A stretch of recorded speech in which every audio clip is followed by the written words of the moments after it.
আচ্ছা এই হচ্ছে আমার সেই ফোল্ডারগুলো দেখেন ডাক্তারের কাছে গেলে যে এরকম ফোল্ডার ধরায় দেন এর ভিতরে হচ্ছে ফাইলগুলো রাখি আমরা টেস্টের রিপোর্টগুলো রাখি সেগুলো হচ্ছে এটা ফোল্ডার বিশেষত্ব বা আহামরিক আসলে এখানে ডিজাইন কিছু নাই ওইটাই জাস্ট ডিজাইনটা আপনার আনতে হবে আর এই ফোল্ডারের এই মাপজোপ এইগুলো ঠিক আছে সো ফোল্ডারের একটা মাপ আছে এই মাপটা হচ্ছে ডিপেন্ড করে হচ্ছে আপনার ওই যে জিনিসগুলো থাকবে সেটার উপরে ঠিক আছে সো আমি একটু ইন্টারন্যাশনাল ফোল্ডারের সাইজগুলো দেখাই ফোল্ডার সাইজ আচ্ছা ফোল্ডার ডিজাইন সাইজ এই যে দেখেন ঠিক আছে সো এইগুলো কিছু মাপ আছে ইন্টারন্যাশনাল সেই মাপগুলো অনুযায়ী কাজগুলো করলে আপনার হচ্ছে কাজগুলো সুন্দর থাকে কাজগুলো হচ্ছে গোছানো থাকে ঠিক আছে এই যে বিভিন্ন ধরনের ফোল্ডিং আছে এখানে সো ফোল্ডিং এর এই জিনিসগুলো কাটিংগুলো জাস্ট আপনার করতে হবে ঠিক আছে এই যে কোনটার কি ওকে তাহলে হচ্ছে আমরা ফোল্ডারের কাটিংগুলো একটু দেখি এই যে এই ধরনের কাটিংগুলো কিভাবে করে হ্যাঁ এইগুলো আমরা একটু দেখি সো আমরা হচ্ছে স্ট্যান্ডার্ড একটা মাপ নিয়ে আমরা ফোল্ডার ডিজাইনের এই ফোল্ডিংগুলো করি আচ্ছা এইখানে এই মাপটা আছে সো আমরা এটা মাপটা এখান থেকে নেই 215 × 302 মিলিমিটার ওকে তো আমরা এই সাইজে কাজ করি নিউ সো এইখান থেকে আমরা হচ্ছে কাস্টমাইজ ফোল্ডার ডিজাইন এফডি সো মিলিমিটারই নিচ্ছে ওদের মতো করে এটা পরে তো রুলারের মাধ্যমে বা ইউনিট চেঞ্জের মাধ্যমে আমরা চেঞ্জও করতে পারবো সো 200 কত 215 302 সো 215 হচ্ছে উইথ 302 হচ্ছে হাইট সো ফোল্ডারের জন্য আমরা হচ্ছে কি নিব দুইটা পার্ট নিব আপনার তিনটা পার্টও নিতে পারেন যে এই যে এখানে যেটা আছে এই পার্টের জন্য তিনটা পার্টও নিতে পারেন ঠিক আছে এটা ভাঁজে এখানে আসবে এটা ভাঁজে ওই পাশে যাবে তো এরকম সো আমরা তিনটেই নিই আপনাদের সুবিধার্থে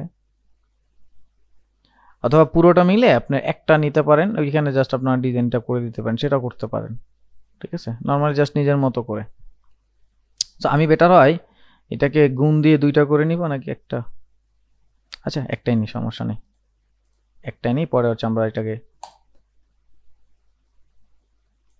বেশি হয়ে গেছে আমার মান 100 215 হবে 215 ওকে সো ব্লিড থাকবে তো আমরা এটা কাজ করি এইটাকে এখান থেকে জাস্ট নিয়ে আসলাম সো ডিজাইনের জন্য তো ব্লিড থাকবেই তো আমরা এটাকে পাশে নিয়ে আসি জাস্ট এখান থেকে বোঝার জন্য সো এটাকে অল্টার ধরে কপি করতে পারি করে দুইটাকে জাস্ট ব্লিড দিয়ে দেব আমরা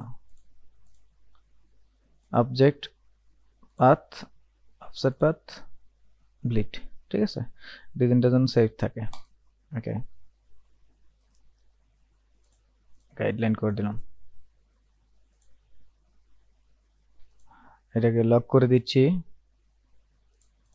সো এটাকে জাস্ট একটু কালার দিয়ে দিলাম বোঝার জন্য ঠিক আছে সো এখন আমরা থার্ড পার্টটা নিয়ে নিচ্ছি খেয়াল করবেন থার্ড পার্টটাই আসলে ঝামেলা এই ছাড়া আর কোনো ঝামেলা নাই এটা জাস্ট ভিন্ন কালার দিয়ে আমি জাস্ট বোঝার জন্য ভিন্ন কালার দিয়ে রাখতেছি এরকমটা থার্ড পার্টটাই ঝামেলা হবে খেয়াল করবেন থার্ড পার্টটা কেমন ঝামেলা হবে এইখান থেকে হচ্ছে এই যে পার্টটা আছে এই পার্টটা কিন্তু আপনার এই পর্যন্ত লেগে থাকবে না ঠিক আছে এটা কিন্তু মাথায় রাখতে হবে ঠিক আছে এইখান থেকে একটু গ্যাপ থাকবে সো এই গ্যাপটা আপনার জাস্ট মেনটেন করতে হবে ঠিক আছে অনেক সময় থাকে সেই ক্ষেত্রে হচ্ছে উপর থেকে যেন হচ্ছে এই পেপারটা ভরতে পারে ঠিক আছে সেটা আবার অনেক সময় খেয়াল রাখতে হয় সেটা হচ্ছে এই পাশের পকেট থাকে আর এইটা কিন্তু আমরা এই কর্নার থেকে ভরি ঠিক আছে এই যে যেমন এইখানে একটু খেয়াল করলে দেখবেন এই যে ফাঁকাটা ঠিক আছে সো আমরা যেটা করব এটাকে আমরা হাফ করে নিচ্ছি ঠিক আছে সো আমরা ট্রান্সফর্মে যাব কেন কারণ আমরা যদি এইভাবে হচ্ছে মাপ ছাড়া হচ্ছে টানাটানি করি সেই ক্ষেত্রে কিন্তু আমাদের একটু প্যারা হয়ে যায় যে আমরা আসলে কতটুকু রাখতেছি সেটা জানি না মাপজোপ আছে কিনা ঠিক সেটাও জানি না সো আমরা যেটা করব মাপজোপ ঠিক রাখার জন্য আমরা ট্রান্সফর্মে যাওয়ার পর আমরা এখান থেকে মাপজোপ ঠিক রেখে এটা কমাবো সো এই মুহূর্তে আমার কমাতে হবে নিচের পার্টটা সো নিচের পার্টটা যখন আমি কমাবো তখন আমার উপরের পার্টটা নিচের পার্টটা আমাকে তখন লক রাখতে হবে মানে আমি যেই পাশ কমাবো সেটা উপর হতে পারে লেফট রাইট যেটা হইতে পারে হোক। সো যেটা কমাবেন তার বিপরীত সেটটা সবসময় লক রাখবেন। সো আমি হচ্ছে উপর কমাবো, তো আমার এইখান থেকে রেফারেন্স পয়েন্টের মাধ্যমে আমার নিচেরটাকে লক রাখতে হবে। সো রেফারেন্স পয়েন্ট আমি এখানে যেখানে দিব, যেমন নিচে দিলাম, সো আমার এই নিচের পার্টগুলো লক হয়ে গেল, ঠিক আছে। সো আমি এখানে কমাই দিলাম, এই লক করে দিলাম, তারপর হচ্ছে আমি কমাবো। সো উপর নিচে যখন লক করবো তখন অলওয়েজ কমবে হাইট, লেফট রাইট যখন লক করবো তখন কমবে উইথ কমবে তখন, আর উপর নিচ হাইট। সো এই মুহূর্তে আমার নিচে লক আছে, দ্যাট মিনস আমার হাইট কমবে। সো আমরা 302 আছে, আমরা এখানে হাফ করলে হবে 150। সো 2 বাত আমরা 150ই করে দিচ্ছি, টোটাল 150 মিলিমিটার। সো এই টোটালটা কমে আসলো, ঠিক আছে। অ্যান্ড দেন এই পাশ থেকে আমরা কি করব, আমরা হচ্ছে 1.5 ইঞ্চি বা 2 ইঞ্চি কমায় দিব, ঠিক আছে। সো আমরা যাচ্ছি এখান থেকে ট্রান্সফর্মে, আবার এই মুহূর্তে আমার কমানো লাগবে আমার হাতের বাম পাশ, আমি লক রাখবো ডান পাশ। সো আমি হচ্ছে ডান পাশের রেফারেন্স পয়েন্টটাকে লক করে দিচ্ছি, বা রেফারেন্স পয়েন্ট দিয়ে দিচ্ছি এই পাশ ঠিক রাখুক। অ্যান্ড দেন হচ্ছে যেহেতু ডান পাশ বাম পাশ, সো উইথ। তো আমরা হচ্ছে এবার একটা গাবলা হবে যে ইঞ্চির মাপটা। সো আমরা একটা কাজ করি, এবার এটাকে ইঞ্চিতে কনভার্ট করে আসি। কন্ট্রোল আর দিলে হচ্ছে কি হয়, রুলার চলে আসে। এই রুলারের উপরে মাউসের রাইট ক্লিক করলে ইউনিটগুলো চেঞ্জ করার অপশন আসে।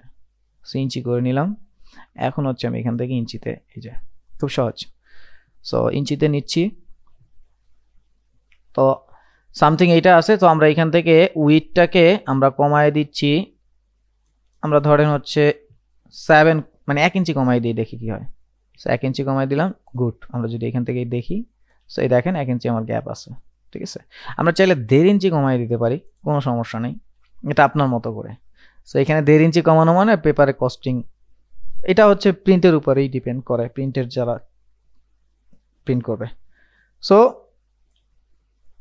এটা ফ্রন্ট পার্ট, এটা ব্যাক পার্ট, ইনসাইড না কিন্তু, এগুলো সবই আউটসাইড, ইনসাইড কিন্তু আমাদের ওই পাশটায়, ঠিক আছে। ইনসাইডে তো আসলে ডিজাইন হয় না, ইনসাইড সাদাই থাকে। অনেক সময় যেটা হয় এইটাই ডিজাইন থাকে, যখন এই ঘুরে আসে তখন এই যে পার্টটা, অনেক সময় কোম্পানির লোগো থাকে, ঠিক আছে, অনেক সময় হচ্ছে অ্যাড্রেস থাকে, বা হচ্ছে কোনো একটা কোড থাকে, ঠিক আছে। সো এইগুলো হচ্ছে নিজের মতো করে রাখবেন জাস্ট মাথায়। ওকে, আমরা তাহলে হচ্ছে পেয়ে গেলাম এটাকে। এখন হচ্ছে এই কর্নারটা আমরা জাস্ট রাউন্ড করে দিব। তো রাউন্ড করার জন্য ইলাস্ট্রেটরে হচ্ছে যারা আপডেট ভার্সন ইউজ করেন তাদের জন্য খুব সহজ, জাস্ট ক্লিক, সিলেক্ট, টান, রাউন্ড। আবার এইটাকে মডিফাই করে দেন ইচ্ছা যেভাবে চান। কিন্তু যারা ব্যাকডেটেড ভার্সন ইউজ করবেন তাদের জন্য কি দেখাই, তাদের জন্য একটা কপি করবেন, নর্মালি একটা নর্মাল কপি করে রাখবেন। অ্যান্ড দেন এইটাকে সিলেক্ট করে চলে যাবেন ইফেক্ট,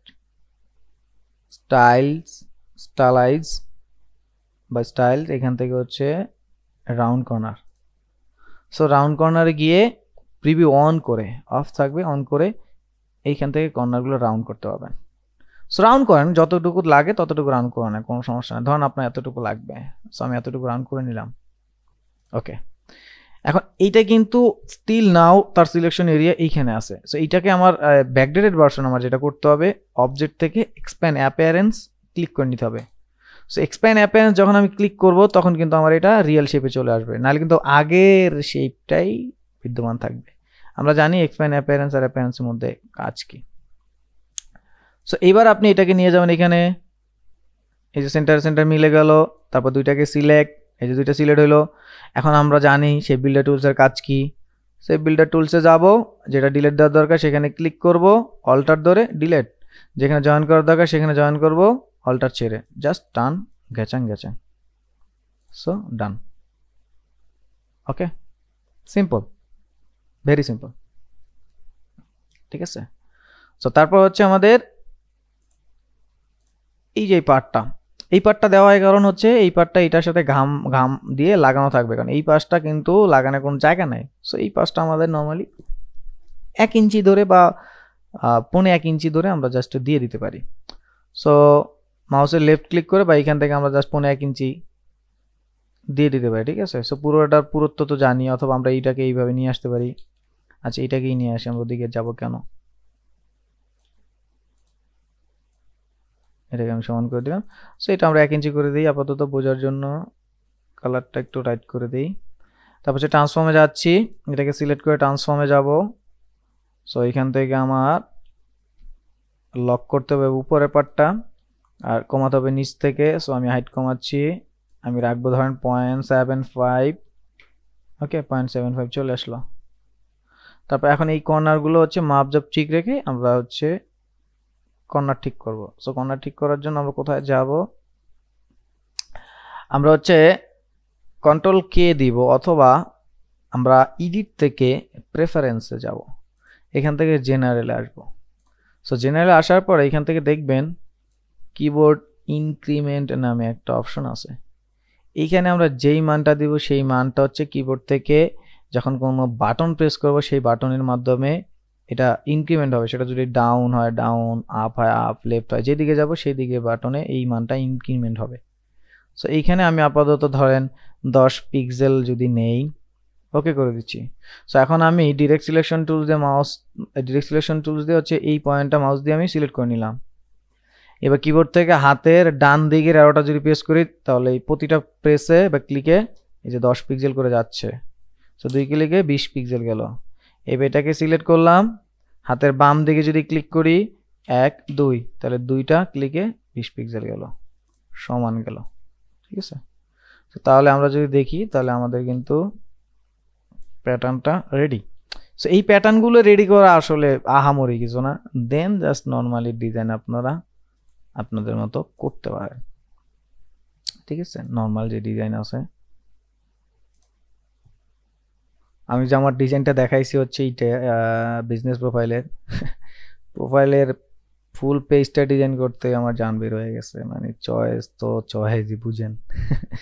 সো ভিতরে এগুলো আর কোনো প্যারা না, এগুলো তো জাস্ট নর্মালি দিয়ে দেয়।